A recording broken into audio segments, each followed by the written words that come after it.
It might sound ridiculous scanning our channels today, but there was a time when Philippine TV wasn't entirely formulaic. There was no arms race to launch the most expensive cinematic small screen production ever created or trying to milk a show way past its course. Granted, that mostly has to do with the lack of budget and tech back in the day, but the point remains the same, that there was much more variety, depth, and sophistication to shows of the yesteryears.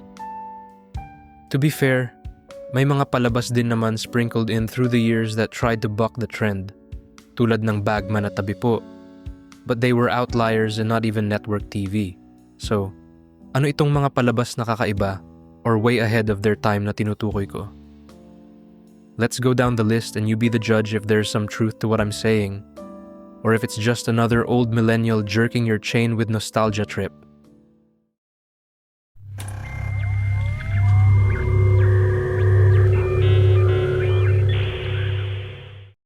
I'm going to open with a non-Filipino entry first, simply on account that it was a ballsy move by a local channel at the time.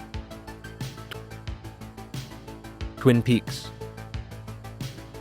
Kahit isa-isahin mo pa lahat ng mga palabas sa kasaysayan ng Philippine TV, I doubt you'd be able to find any live-action program that comes close to rivaling Twin Peaks in sheer I can't believe they actually aired it magnitude. ABS-CBN was the guilty party behind airing this series, and they marketed it like it's a typical show na may pa-contest pa. But it's not anything like your average show of the time. It was, after all, the brainchild of David Lynch, the director who brought us some of the most bizarre movies ever made. Twin Peaks was no exception. It was just as surreal and off-the-wall as his other works, and had no business being unleashed to casual viewers. But that's just me as a kinder pupil, trying to make sense of it to my classmates. To those of age, it was probably what they ordered if they wanted to be challenged intellectually. That said, the show was a surprising cultural and rating success, and is widely considered a GOAT TV series, leading to a sequel that aired in 2017. Now that we got that one odd choice, both literally and figuratively, out of the way, balik naman tayo sa Filipino flavor, starting with Barrio Balimbing. Originally conceived as a radio serial and later TV series called Kwentong Kutsero. In the 60s, the show was one of the many entertainment programs unceremoniously axed by Ferdinand Marcos's proclamation of martial law for its subversive takes that reference taboo subjects like abortion and politics. Topics that remain controversial to this day, that whenever it's discussed, Filipinos will preface their ramblings with, not to be political but, as if they're getting jail time.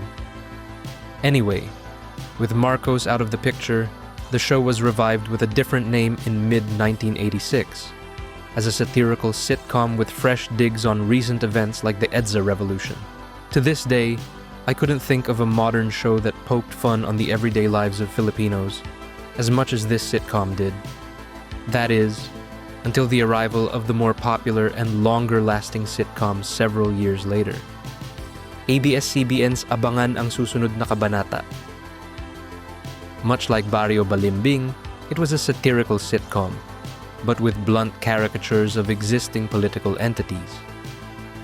While Noel Trinidad's Anding Tengko was a mishmash of every guns, goons, gold, and girls trope, Tessie Thomas's Barbara Tengko made little attempt at disguising the cosplay of an infamous exiled First Lady, leading to supposed legal threats that almost prematurely canned the show. Other notable supporting characters that exemplify the show's gripping satire are Carmy Martin's Ditzy, Clara de la Cruz, whose purported honors degree in the province brings to light our country's reputation for spurious credentials, and Jennifer Sevilla's astute and industrious Jenny Lagman, whose efforts, much like most other students from a poor background, aren't going to magically claw their way out of poverty with just a piece of paper. Sadly, the writing dipped in its latter years, jumping the shark and pivoting towards slapstick humor and ultimately its end. Every once in a while, the show is constantly brought up in social media as something we're direly in need of. And for good reason. Good luck avoiding lawsuits, though. Not as well known as other dramas, and in fact, barely anyone could remember it, RPN9's Lumayo Ka Man had one distinct feature that made it stand out, regardless if it did not lead to any mainstream attention. A closeted gay lead with a pre-existing relationship with another male. Not only was it uncommon to portray queers beyond the typical gender stereotypes of limp-wristed cross-dressers or butch lesbians, but any attempt to do otherwise would be met with violent reactions. So this characterization was not only a welcome sight for the LGBT community had they been aware of it, but also could have marked a courageous turning point for their portrayal in the media. Last but not the least is a show that takes the educational programs commonly geared towards children, but repackages it in a form suitable towards teenagers and young adults. Yes, it's the one and only Strange Brew.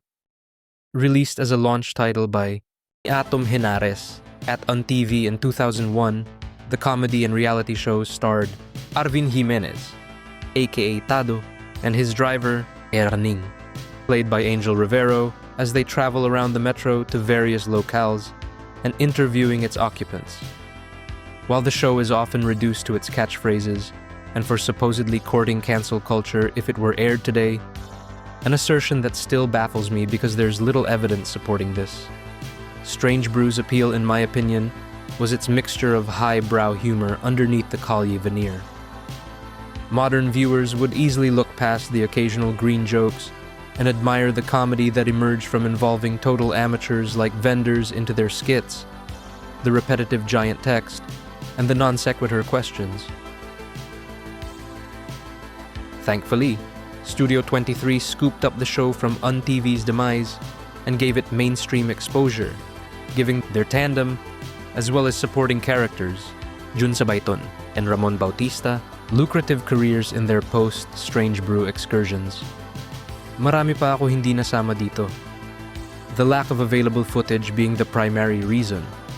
So, we'll just go through some of them real quick as part of our honorable mentions. RPN9's Bisperas ng Kasaysayan, a 1994 miniseries by director Lupita A. Kashiwahara, featuring an ensemble cast of veteran actors such as Gina Alahar, Mark Hill, Michael De Mesa, Cherry Hill, Pinky Amador, and Efren Reyes Jr. set during Jose Rizal's exile. Highly regarded as one of the best shows of all time and perhaps the only example of a period miniseries in local TV history, footage of it remain lost to this day. IBC 13's Mongolian Barbecue starring the late comedian June Urbano as the iconic Mr. Shuli character, as he conducts light-hearted interviews with some of the country's politicians, interspersed with his patented brand of dry satire. And lastly, Balintatao, a teledrama series that historically has been known to consistently churn out episodes worthy of Gawad Urian level accolades, in the sense that they're so great they probably should qualify for that, than the lowly Star Awards. Industry legends such as Dino Broca, Joey Gosieng Fiao, Nick Joaquin, and Joel Lamangan are just some of the many known creators that have contributed to the show at some point.